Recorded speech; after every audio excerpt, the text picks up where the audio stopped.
નમસ્કાર મિત્રો, સમરસ છાત્રાલયમાં પ્રવેશ માટેની જાહેરાત આવી ગઈ છે. કયા શહેરોમાં હોસ્ટેલ છે, છેલ્લી તારીખ કઈ છે એ પણ જાણીશું. આપ નવા હો તો ચેનલને સબસ્ક્રાઈબ, લાઈક અને શેર કરજો. વર્ષ 2026-27 માટેની આ જાહેરાત છે.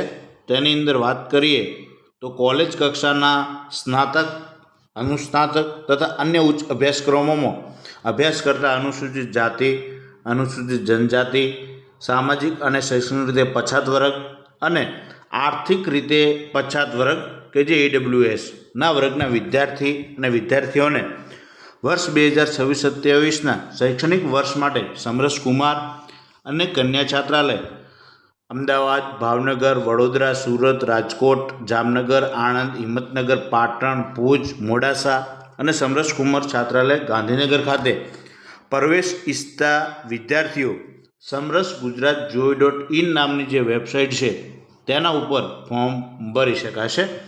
તેની અંદર ગ્રુપ 1 મેડિકલ સિવાય group 2 post graduation, group 3 graduation માટે તારીખ 28/5થી 30/6 સુધી ઓનલાઈન અરજીઓ મંગાવવામાં આવે છે.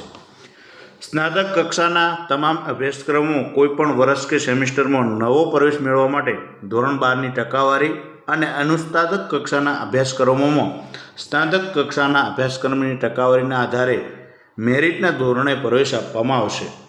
વિદ્યાર્થીએ 50% કે તેથી વધુ ગુણ મેળવેલા હોવા જોઈએ.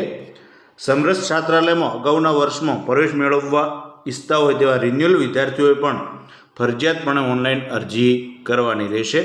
ગ્રુપ 2 અને ગ્રુપ 3ના રિન્યુઅલ વિદ્યાર્થીઓએ જે બીજા વર્ષ છાત્રાલયમાં રહેવા માગતા હોય તેમને ગત વાર્ષિક પરીક્ષામાં યુનિવર્સિટીના માન્ય ગણતરી પ્રમાણે છેલ્લા 2 સેમિસ્ટરની ટકાવારીમાં 55% કે તેથી વધુ ગુણ મેળવેલા હોવા જોઈએ. ત્યારબાદ મેડિકલ વિદ્યાર્થીઓ માટે અલગથી પણ જાહેરાત આપવામાં આવશે એવું લખેલું છે. તો સમરસ છાત્રાલય જે જિલ્લામાં આવેલ તે જિલ્લાની કોલેજ ખાતે અભ્યાસ કરનાર છાત્રોનો જ પ્રવેશ પાત્ર ગણાશે. તો આ તમામ પ્રકારની માહિતી છે. તો તમારે જો ભરવાનું હોય તો ચોક્કસ તમે એ તારીખ પહેલાં ભરી નાખો. તો થેન્ક યુ, આભાર.